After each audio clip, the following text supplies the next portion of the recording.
നമസ്കാരം.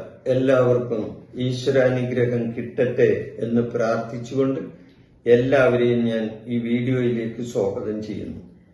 ഞാൻ ഇന്ന് ആയില്യം നക്ഷത്രക്കാരുടെ പുതുവർഷ ഫലമാണ് ഞാൻ പറയുന്നത്. അതായത് കൊല്ലവർഷം, മലയാള പുതുവർഷം 1202 ആണ്ട് മലയാള പുതുവർഷ സമ്പൂർണ്ണ നക്ഷത്രഫലം, അതും ആയില്യം നക്ഷത്രക്കാരുടെ ഫലമാണ് ഞാനിവിടെ പറയാൻ ഉദ്ദേശിക്കുന്നത്. ആയില്യം നക്ഷത്രക്കാർ അവർ കർക്കിടകക്കൂറിൽ വരുന്ന ഒരു നക്ഷത്രമാണ് ആയില്യം.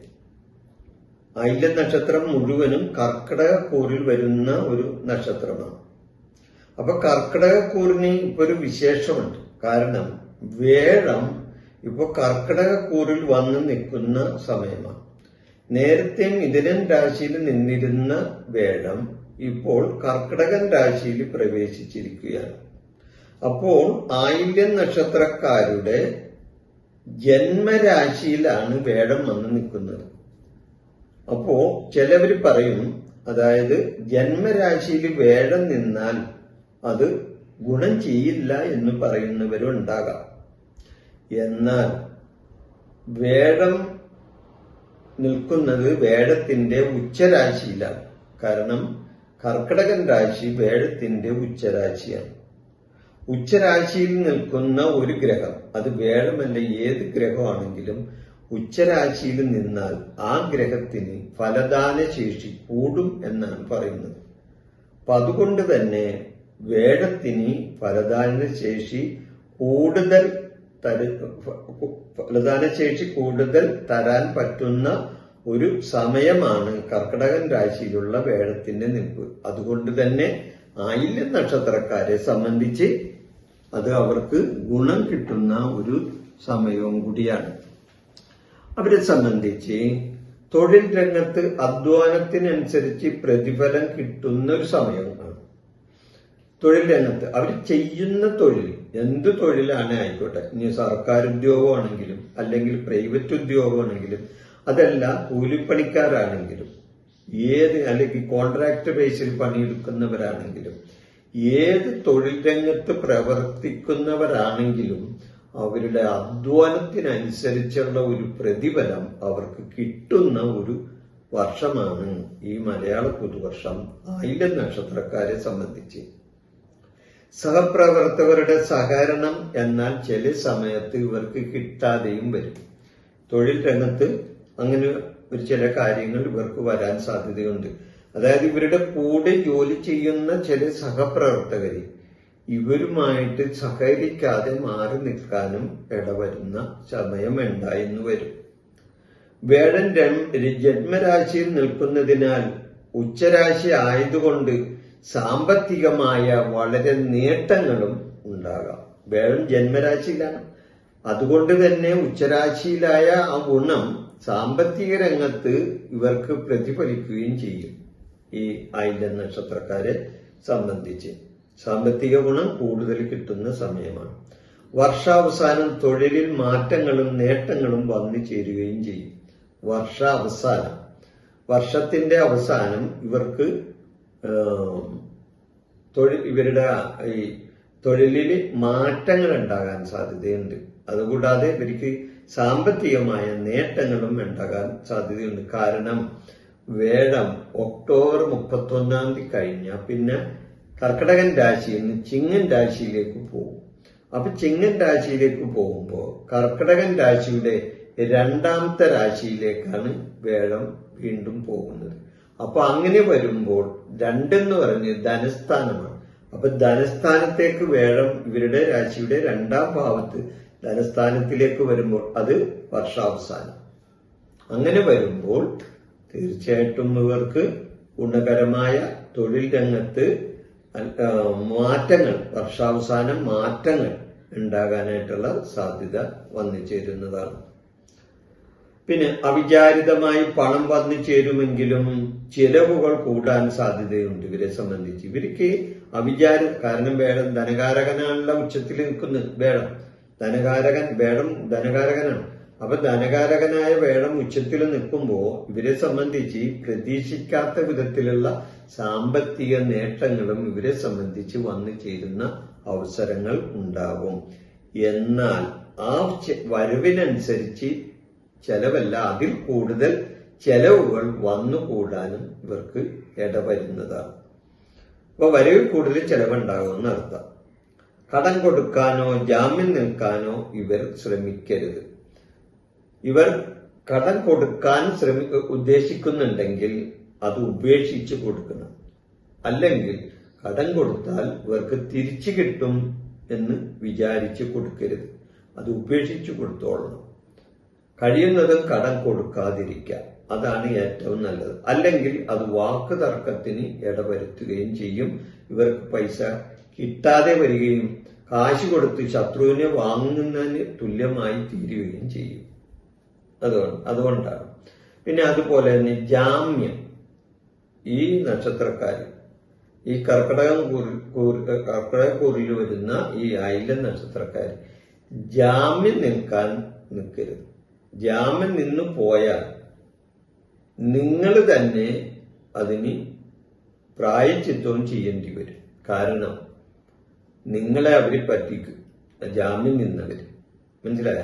നിങ്ങൾ ആർക്കാണാവോ ജാമ്യം നിന്ന് അവര് നിങ്ങളെ പറ്റിക്കും, അവര് നിങ്ങളെ ബുദ്ധിമുട്ടിലാക്കും.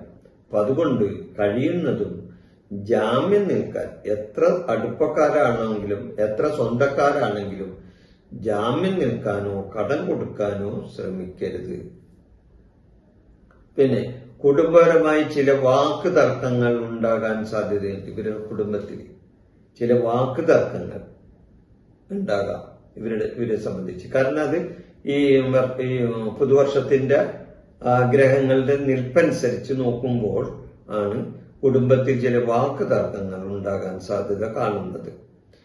വാഹനങ്ങൾ കൈകാര്യം ചെയ്യുമ്പോഴും യാത്രകളിലും അതീവ ശ്രദ്ധ പുലർത്തണം. ഈ വർഷം ഇവർ യാത്രകൾ ചെയ്യുമ്പോൾ അതീവ ശ്രദ്ധ പുലർത്തേണ്ട സമയമാണ്. പല വിധത്തില് ഇവർക്ക് ഭയവും അതേപോലെ തന്നെ അപകട സാധ്യതയും ഉണ്ടാകുന്ന ഒരു സമയത്തിലേക്ക് ഇവര് വന്നു ചേരുകയും ചെയ്യാവുന്ന സമയങ്ങളുണ്ട്. മനസ്സിലായ? അതായത് ഇവർക്ക് ഇങ്ങനെയുള്ള ചില അപകട സമയങ്ങൾ കടന്നു വരാവുന്ന ഒരു സമയമാണ് ഈ പുതുവർഷം എന്ന് മലയാളത്തിൽ സാമാന്യമായി പറയാം. അതുകൊണ്ട് തന്നെയാണ് അതീവ ശ്രദ്ധ വേണമെന്ന് പറയുന്നത്. വിദ്യാർത്ഥികളിൽ മടിയുണ്ടാകാതെ നോക്കണം. വിദ്യാർത്ഥികളെ സംബന്ധിച്ച് അവരെ അലസത കാണിക്കാനും എതിര് പറയാനും ചെയ്യേണ്ട കാര്യങ്ങൾ ചെയ്യേണ്ട സമയത്ത് ചെയ്യാതിരിക്കാനും ഇവർ ചിലപ്പോൾ ശ്രമിച്ചെന്ന് വരും. അതിന് ഇട കൊടുക്കരുത്. അവരുടെ അലസത മാറ്റിയെടുക്കാനായിട്ടുള്ള ശ്രദ്ധ വേണം. അല്ലെങ്കിൽ അവരെ സംബന്ധിച്ച് പരീക്ഷകളിലും മറ്റു പഠന വിഷയങ്ങളിലും അവർ പിന്നോക്കം പോകാനും സാധ്യതയുണ്ട്. വിദ്യാർത്ഥികളെ സംബന്ധിച്ച് ഉപരിപഠനത്തിന് വർഷമധ്യത്തിൽ അനുകൂലമാണ്. എന്നാൽ വർഷമധ്യം ആവുമ്പോൾ ഇവരെ സംബന്ധിച്ച് ഉപരിപഠനത്തിന് പോകാൻ ഉദ്ദേശിക്കുന്നവർക്കാണെങ്കിൽ അതിന് സൗകര്യങ്ങൾ വന്നു ചേരുന്നതാണ്. ഉപരിപഠനം കിട്ടാം. ഭാഗ്യസ്ഥാനത്തേക്കുള്ള വേഴത്തിന്റെ ദൃഷ്ടി ശുഭമായി ഭാഗ്യാനുഭവങ്ങൾ ഇവർക്ക് ഉണ്ടാക്കി തരികയും ചെയ്യും. വേഴം അവിടെ നിന്നുകൊണ്ട് ഭാഗ്യസ്ഥാനത്തേക്ക് നോക്കുന്നുണ്ട്. അത് ഭാഗ്യസ്ഥാനം എന്ന് പറഞ്ഞ 9ാം ഭാവം.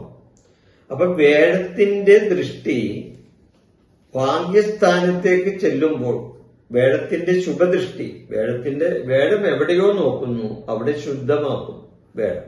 അപ്പൊ വേഴത്തിന്റെ ദൃഷ്ടി, വേഴത്തിന്റെ വിശേഷ ദൃഷ്ടി 9ാം ഭാവത്തിലേക്ക് ഉള്ളതിനാൽ ഇവർക്ക് 9 എന്ന് പറഞ്ഞാൽ ഭാഗ്യസ്ഥാനമാണ്. അപ്പൊ ഭാഗ്യാനുഭവങ്ങൾ ഇവർക്ക് വന്നു ചേരാവുന്ന ഒരു വർഷം കൂടിയാണ്. ബിസിനസ്സുകാരെ സംബന്ധിച്ച് ഗുണകരമായ ഒരു സമയമാണ് ഇപ്പൊ വന്നിരിക്കുന്നത്.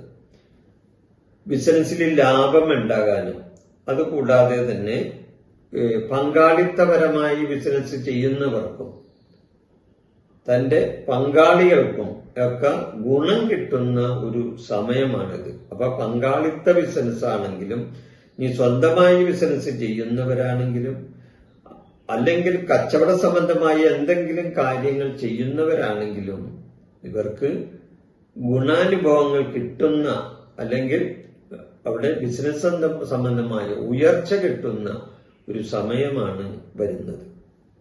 ആത്മീയ കാര്യങ്ങളിൽ ശ്രദ്ധ വരുന്ന ഒരു സമയവും കൂടിയാണ് ഇവരെ സംബന്ധിച്ച്. ആത്മീയ കാര്യങ്ങളിൽ ശ്രദ്ധ കൂടും ഇവർക്ക്. കാരണം വേഴം ജ്ഞാനത്തിന്റെയും ആത്മീയതയുടെയും കാരകത്വമുള്ളതാണ് വേഴത്തിന്.